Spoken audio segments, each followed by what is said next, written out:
నమస్తే టిఆర్ నిజం నేను మీ తాళ్ళపల్లి రమేష్. ఈరోజు మార్నింగ్ న్యూస్కు స్వాగతం. అన్ని పేపర్లను ప్రధాన వార్తలు ఒకసారి చూసుకుందాం. ఇక ఒక విషయాన్ని మనము మరి ఇది నిజమా, ఏ విధంగా మనం ఆలోచన చేస్తామో ఒకసారి చూసుకోవాల్సిన అవసరం లేదు. అదేంటంటే రాఘవ్ చెద్దా ఆయన ఏమేమి విషయాలను ప్రజల కోసం మాట్లాడినో మనకు తెలుసు. చట్టసభలో పెద్దల సభ అయితే ఏదైతే ఉన్నదో, పెద్దల సభ అని చెప్పుకుంటూ ఏదైతే పెద్దల సభ అని చెప్పుకుంటున్నామో ఆ పెద్దల సభకు పోయి ఆయన ఇంతవరకు ఎవ్వరు లేవలేనటువంటి సందర్భాలను లేవనెత్తి ప్రజల తరపున మాట్లాడినటువంటి ఆ రాఘవ చెద్దాను ఈరోజు ఆయన మాట్లాడడానికి అవకాశం లేకుండా అక్కడ ఆ ప్రభుత్వం చేసింది అని చెప్పేసి ఒక వాదన అయితే వినపడతా ఉన్నది. అసలు ఏది నిజం ఏది అబద్ధం అనే సందర్భానికి ఒకసారి మనం ఆలోచన చేస్తే అసలు రాఘవ చెద్దా ఏం చేసిండు, ఆయన వ్యక్తిగత అవసరాల కోసం అక్కడికి పోయిండా,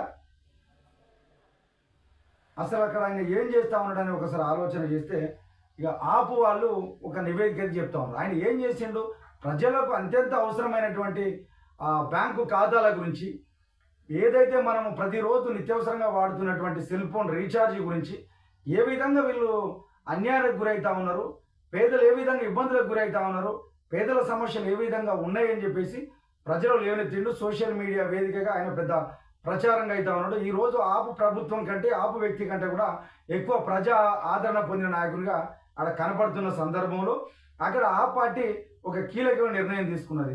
ఏంటంటే ఆయన మాట్లాడడానికి అవకాశం లేకుండా చేయాల్సిన అవసరం ఉన్నది. ఆయన పార్టీ లైన్ కాకుండా ఆయన వ్యక్తిగత ఇమేజ్ కోసమే మాట్లాడుతూ ఉన్నాడు.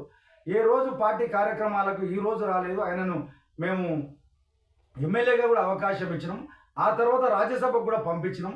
కానీ 2.5 సంవత్సరాలలో ఆయన ఏ రోజు కూడా పార్టీ కార్యాలయానికి కూడా వచ్చిన సందర్భాలు లేవు. ఎవరైతే పార్టీకి సంబంధించినటువంటి నాయకులు అరెస్ట్ అయినప్పుడు కూడా ఆయన గొంతెత్తి మాట్లాడలేదు అని చెప్పేసి అంటారు. ఆయన అత్యాశ పరుడు, ఆయన రాజకీయంగా లబ్ధి పొందడం కోసమే ఆయన వ్యక్తిగత ఆలోచనలు పంచుతా ఉన్నాడు అని చెప్పేసి వాళ్ళు చెప్తా ఉన్నారు. వాళ్ళు అసలు పార్టీ ఎందుకు ఆయనను పక్కన పెట్టిందనే విషయాన్ని ఆలోచిస్తే చర్చకు చోటు లేకుండా చేసుకున్న చెద్దా అని చెప్పేసి ఓ పేపర్లో ప్రధాన వార్తకు వచ్చింది. నాయకుడికి అత్యాశ పార్టీకి చేటు, పార్టీ లైన్లోనే పనిచేయాల్సిన అవసరం ఉన్నది. అత్యాశకు పోయి ఆయన సొంత ఇమేజ్కి పోతే ఆయనకు వ్యక్తిగతంగానే ఆయనకు చేడు